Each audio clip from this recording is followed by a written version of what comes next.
It's gonna be a sad day. Dude, this is the key we're in right here. But I start on G. Okay. So that's when I go. Yeah.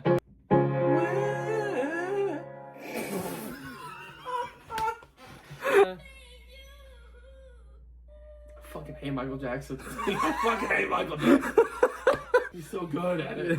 Fucking hate Michael Jackson.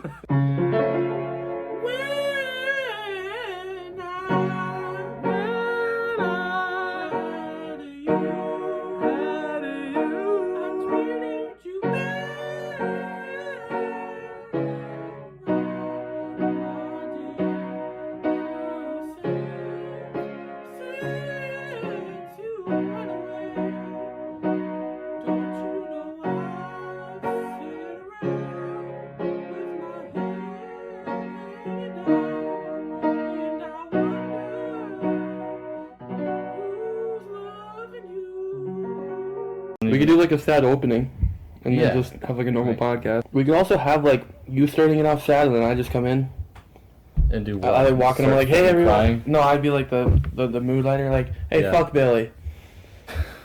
I was gonna have Evan come here to be the mood changer? Not the mood lighter, but the mood killer. Oh, sadness is a mood too. The spirit lifter. That sounds badass.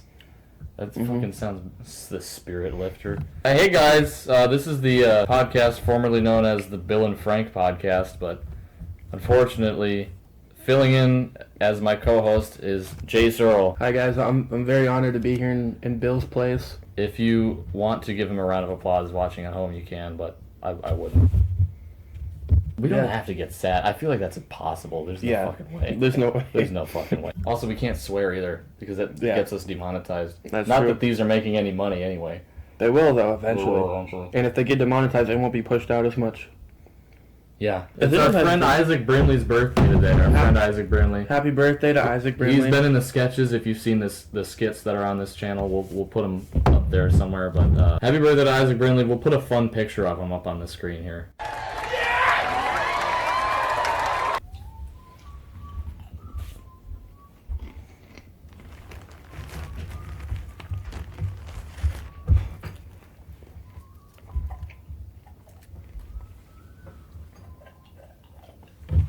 There's you want to refill it as water that comes out of the fridge. There's ice too. You can fucking put more ice in it.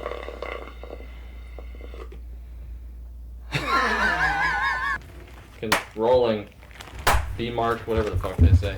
Guys, my dog's under the table. Yeah, dog under the table. Dog under the table. The classic dog under the table. My dog's blind, so. Roxy, what is she? A papillon? Mm-hmm. Which is French for butterfly. Do you know what a seal pushed me is in French? Well, fuck my pussy. Do you see my background with my grandma? Who is that? It's my cousin Joey. I was gonna say, does not look like you. That's not me. What do you think happens after we die?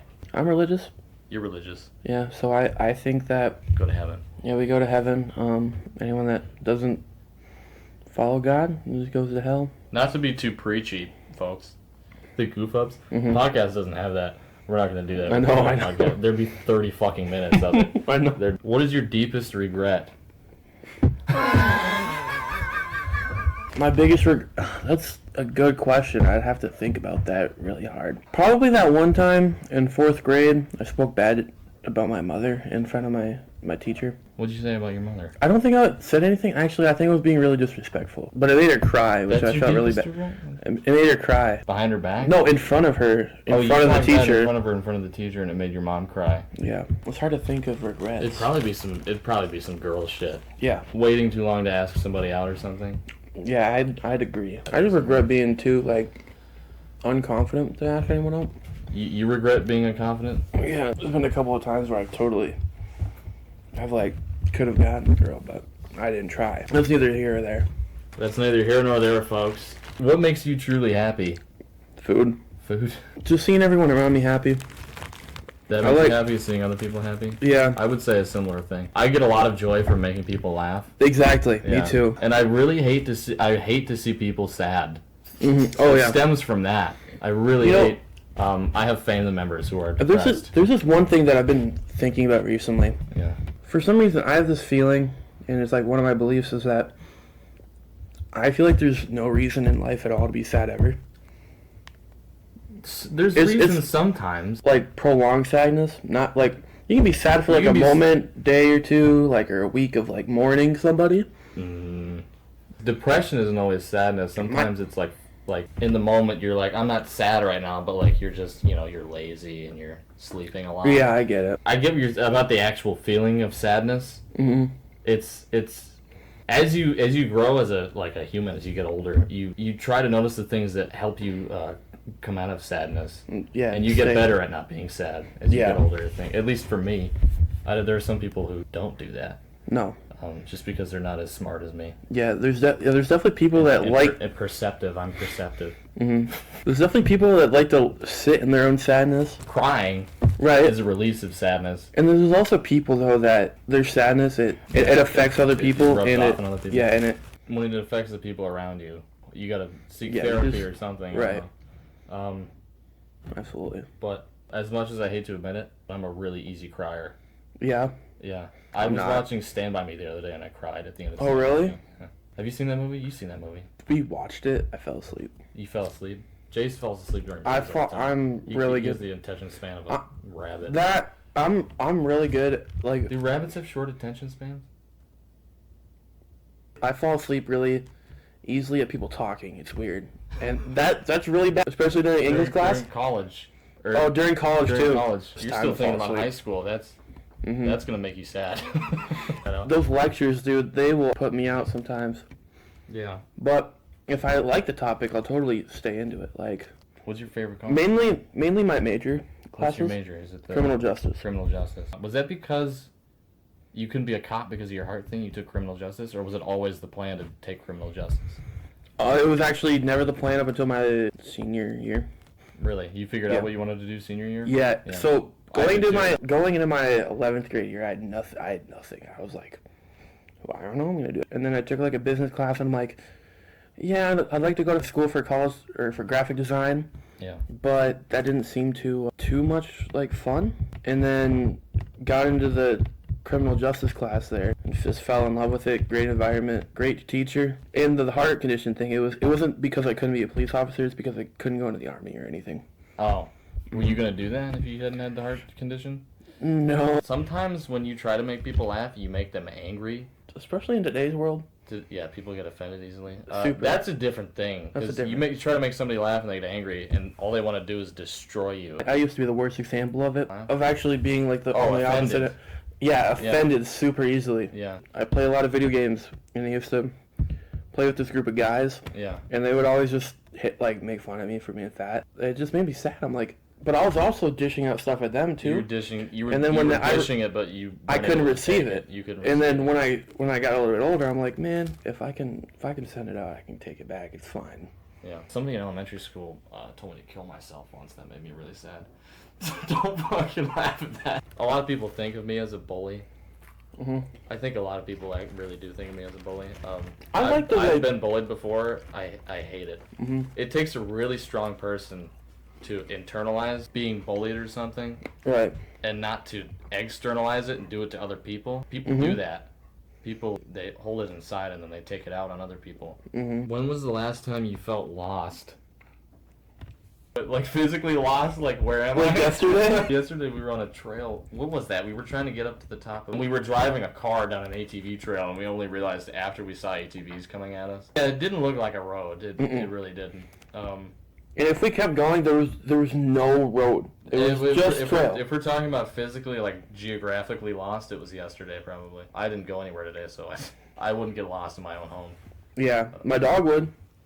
Your dog would get lost because she's blind. She's super blind. Terribly blind. Because she's blind, she runs into walls. Yeah. She's completely missing teeth. Or she has a couple left. She has a couple left. Is your food liquid?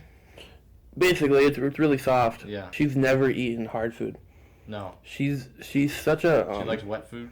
Yeah. I had a cat that was like that. We had it for a lot of my life. Mm-hmm. I must have been 15 or 16. Really? And the cat was just having problems. We got the dog, and the cat couldn't even come downstairs because the dog would just terrorize her. Oh, yeah. And so the cat was just bound to an existence upstairs, and she was just depressed. We were talking about depression earlier. The cat was depressed. Mm-hmm. And she had, like, internal problems, too, like gut problems and shit like that. And we were like, well, you know, we ought to just put her out of her misery. We took her to get put down, inject them with something, and they just lights out. At the end, the cat was laying dead on the table, and my dad asked for a to-go box. During the actual euthanasia is what they call it, getting an animal euthanized. During the euthanasia, in the lobby, they were playing "We Will Rock You" by Queen. My mom and my sister are bawling their eyes out because the cat's dying in front of their eyes. Right. And they're getting to spend their last minutes with it. And me and my dad are sitting in chairs. The only thing that me and my dad notice is them playing "We Will Rock You" in the lobby while the cat's dying. I don't know why. I must have something wrong with me, because when it comes to shit like that, I can't get sad. Me neither. Like death. I don't know what's gonna happen after it, but I don't fear it. The fear of the unknown is not great enough for me to fear death. That's actually probably, one of my biggest fears is fear of the unknown. Fear of the unknown. Welcome, folks, to the Raw Emotion Podcast. What's the worst fear of the unknown that you hit? Like, I like darkness. Oh, darkness. That's like a big one. Fear of being in a space that's completely pitch black and you don't know. Like my dog again. Like your dog, yeah. Like you if I was you feel for your dog because your dog has to live that every day. Yeah. Yeah. That's another one that doesn't. I'm not scared of the dark. Outside is different. If you're in like the woods at night, that's like a real fear of like animals killing you. But it's also like the fear of like not knowing when. Yeah, that's another thing with like dying too. Emerge. Oh yeah, you don't know when. It could be right now. It could be. Lights out for Jace, folks. Yeah, guys. He's dying right now. Good podcast. When was the last time you felt lost? I can't. I know my answer. The last and the most recent time is when I quit my job. It was a construction job. You get into that field, they really expect you to know what you're doing as soon as you get into it. I was under the impression that the person hiring me wanted somebody that was someone that was moldable. Some of those guys are kind of mean. Some of those people that do construction, and that's because they've been doing it for their whole lives because they don't have the option to do anything else. Right. Because they didn't graduate high school. Some of them. And misery loves company. You spend your whole life being miserable. You want to make other people miserable. That's true. And a lot of people do that because they don't have anything else to do. But I went into it because I thought it was something that I could improve at doing. Right. I've kind of realized that like most places nowadays want to hire younger people because they're more efficient, but they won't hire them sometimes, or they'll be like exactly what you said, and they won't know exactly what to do instantly, so they'll just like fire them or they want somebody they can teach, but if they're not good learners, they just kick them to the curb.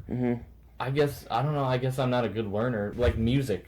Oh yeah. I inherited this ear from my dad where I can just hear a song and know how to play it. That's good, dude. I'm a freak of nature is what I'm trying to say, and you should stay away from me because I think I have something that's transmittable.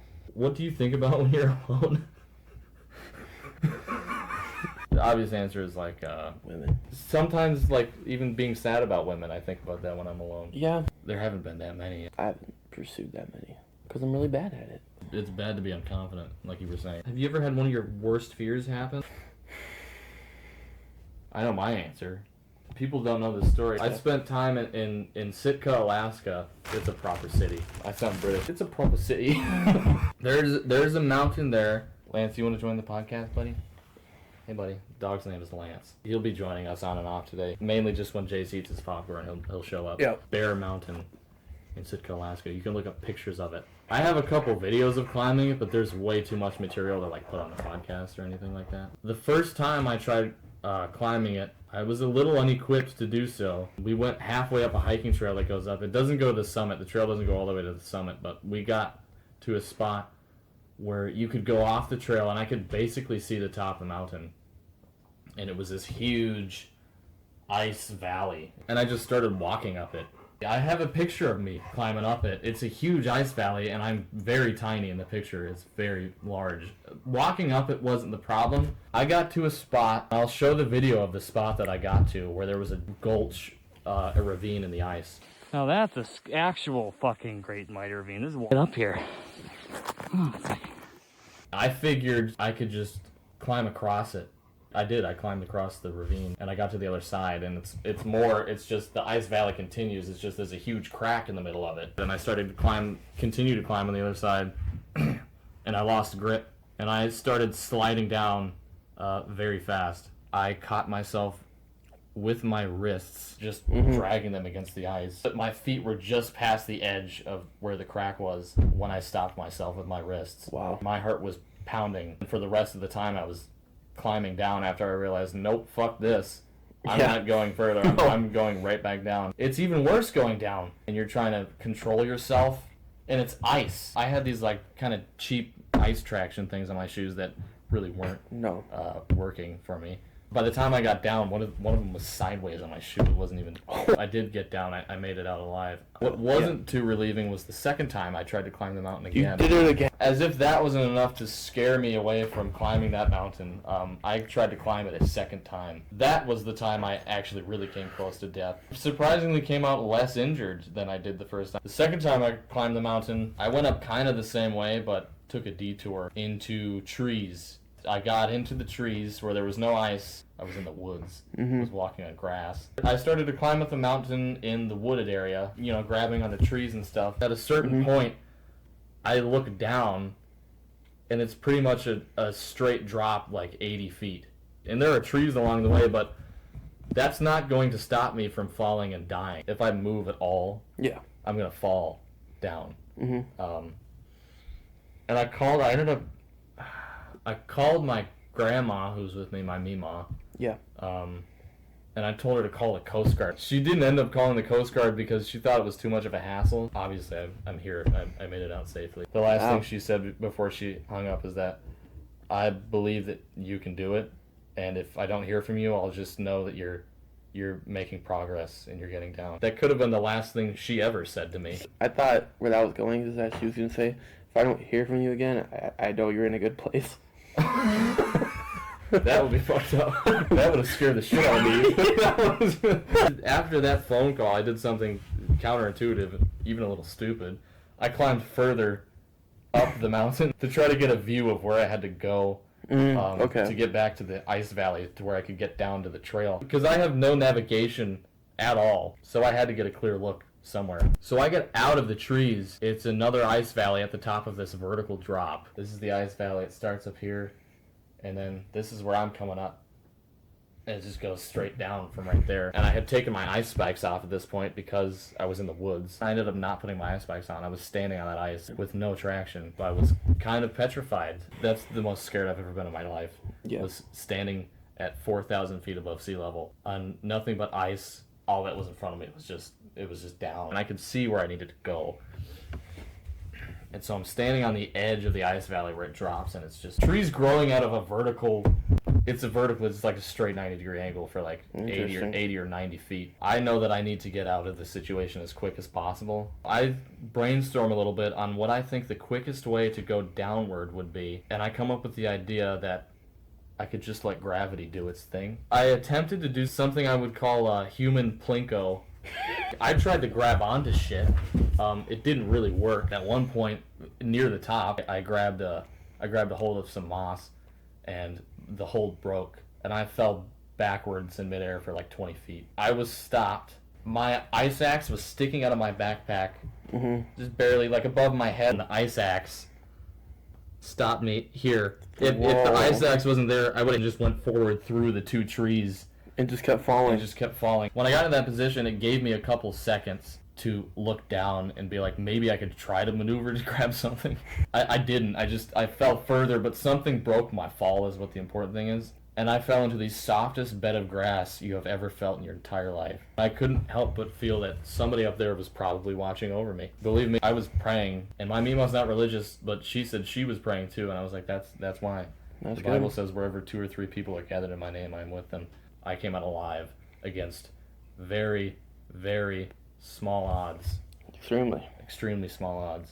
I climbed it 4 other times after that. The problem with the second time is that I was cocky, and I thought that I could get past certain obstacles, but now that I had an idea of what obstacles I couldn't get past, it was easier to know when to stop going up the mountain and to turn around. The last time I climbed it, I was, standing on the edge of a few plateaus that were almost as far of a drop as the one that I was standing in front of the second time. Are you getting tired because I'm talking? No.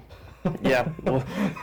Climbing the mountain didn't get any less dangerous. It was me who got less fearful of the danger. I actually, when I was in Sitka, I legally changed my middle name to Danger. I have a fear of small spaces. Small spaces. When we were building that ice fort. Oh, yeah. We built, me and Jason, some buddies, Isaac Brinley, whose birthday it is today. Let's show that picture again. Happy birthday, Isaac. We built an ice fort where the idea was that we just, we found a giant snowbank and we just dug into it. Yeah. And we dug a hole that we all could sit in. We all got in, and it was really easy going in. I underestimated how hard it was going to be to get out. Yeah. Yeah, I got stuck in there for a pretty good second. Thank goodness to my boys for shoveling a little bit more out and helping me out. Yeah, Isaac. Pretty strong dudes. And all three of us were pulling. You all pulled a 360-pound man out of a hole. 360-pound man out of a hole. And if you can do that, folks, you can do anything. You can do anything. You can do anything. You can climb a mountain in Alaska. You can climb.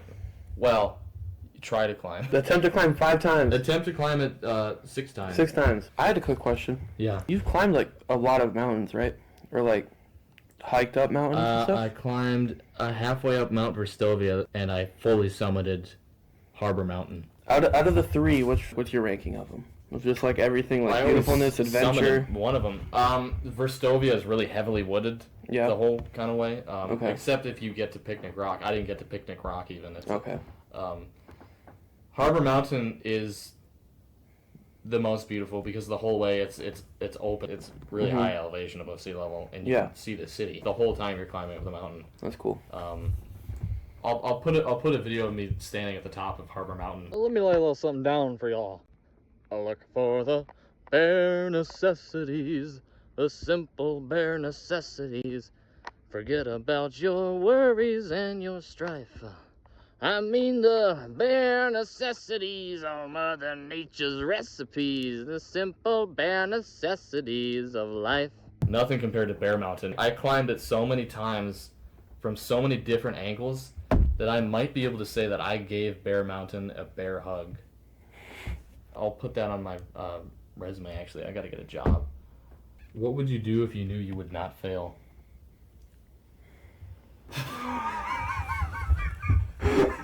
What I would do if I wouldn't fail, probably like apply at the craziest jobs ever. You like would fail the jobs and die, or what? Like if I wouldn't fail at getting hired. Crazy risks? Oh, not crazy risks. Oh, I see what you mean. Yeah. Like I get hired guaranteed. You get hired guaranteed. I do just work for the FBI. Yeah, that's true. That's true. Yeah, I just work for the FBI. Meet John Kiriakou. John Kiriakou. We'll put up a picture of that guy. Love that guy. Love that guy. Greatest stories ever. Kiriakou. We need him on this podcast. Let's get John Kiriakou on the pod. Get this famous. Get this famous so we can have John Kiriakou on the podcast. Famous American whistleblower. That term is weird, falling in love. Yeah. Because romantic love, when you feel romantic love for somebody, someone that you want to do things for. Right. And, sacrifice things for. Unrequited love is one of the greatest tragedies. And that's love that's not returned. For those of you that don't know what the word unrequited means. Yeah, you have a pretty extensive vocabulary. I've picked up some words here and there from you that I didn't know. Watch this. Machismo. You feel that? It's a noun. Like Macho Man? A noun, folks. Dude, what if Macho Man Randy Savage's name was Machismo Man? Machismo Randy Savage. That's what he fucking sounds like. We just went to grab some snacks, folks. I kind of don't want this to end. Welcome to the thought-provoking podcast. I fucking hate caramel corn. Do you really? I cannot stand it. Why don't you like caramel corn? Why? Because I'm me. That's just one of those things that I won't go out of my way. Who I am sets me apart from other people. What's the most important lesson you took from a past relationship? I've never been in a technical relationship. No, me either. I'll learn things from pursuing relationships. In a weird, indirect way, I learned to start exercising more. And a lot of times when you're looking at girls and it triggers you, you gotta think they're not doing it for you. They're doing it for themselves. They're doing it for themselves because they want to be confident, just like we're saying. Yep. A lot of times, they're doing it for each other. And I feel the same way when I go out. I want to look good for myself. Let's talk about bowling. Let's talk about bowling. You like bowling? I love bowling. When I'm bowling, I got my mind on bowling. And Mine are the balls and the pins. that's about it, unless I'm with a certain someone. Ladies, let us know if it's, let if us it's know, a turn off please. when guys go to bowling. Like, Because any ladies are going to watch this. You never know. If you think about peacocks, you do a dance and you show off your colors, and whoever has the best dance and the brightest colors wins. Yeah. We're like peacocks in that way. Everybody has colors. Everybody has a dance. There's only one peacock that likes that color that goes with that dance. Really what life is all about is finding your peacock. The connection between peacocks and humans, every animal has a thing where basically all animals, all male animals, have some way of impressing their female counterparts. The only reason animals go into relationships are to procreate and to create more of their own species. Humans, and they don't. Humans have the option to go into a relationship and decide that they don't want to procreate at all. Yeah, with animals, it's pretty much they fight another male. Humans try to avoid that. Have you ever seen deer fight over like person? They'll just get their antlers up and just go at each other. Yeah, they lock horns. That's where that expression comes from, locking horns. I've locked horns with male humans before, but not over women. What have you learned about yourself this year? So we're That's already probably so loud in the microphone. live and let die. Live and let die. What do you mean? Like, if you can't get something or someone, Let it go. just let it go. Just move on. Sometimes the things that are hardest to get are the things that are best for you.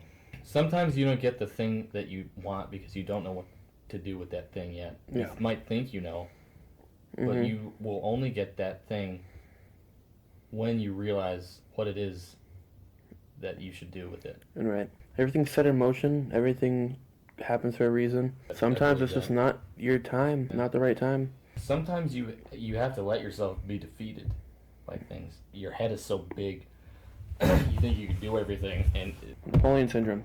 Napoleon syndrome, yeah. Napoleon did have a big ass head. There's a painting where his head is really fucking big, and I'm gonna put that painting up on the screen right now. It's actually a shadow of his head. It's actually a really cool painting. Sometimes your head is so big you think you can do everything. Nobody wants that to be untrue. Everybody wants to be able to do everything. Yeah. But you can't do everything. Nope. Here's what I'll say. You can give things up for a time. You can improve yourself and then come back to that same thing. There was an ancient Greek philosopher who came before Socrates this time, the big one, Socrates. Heraclitus was his name. He said, "A man cannot step into the same river twice, for it is not the same river, and he is not the same man." And that goes back to what I was saying about going away from something for a little bit to work on getting better at that thing, and then coming back to it. Like I was saying, folks, all life is about finding your peacock. Thank you, Frank, and thank you, Bill, for inviting me on this podcast. Bill didn't invite you, I invited you. Thank you, Frank, for inviting me on this, and I'll hope to see you guys in the next sketch. The next sketch, you could still come back as a guest. Yeah. Or as a co-host, as a fill-in. You can still come back as that, too. Anyways, folks, we hope you enjoyed spending this time with us as we talk about life and love and fear. We hope that you agree with us in concluding that the meaning of life is to find your peacock. Thank you for sharing this conversation with us, ladies and gentlemen, peacocks and peahens. So get out there and be confident. Do things if you think you will regret not doing them.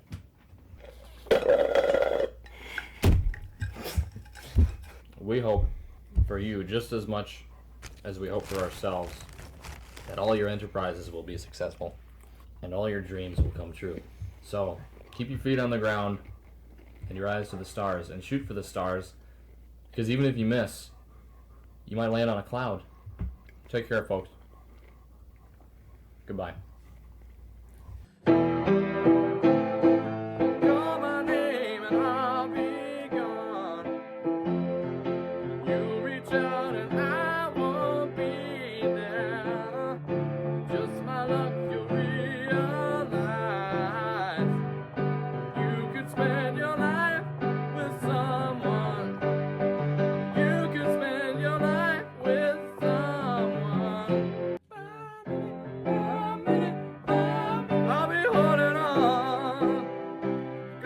Yeah.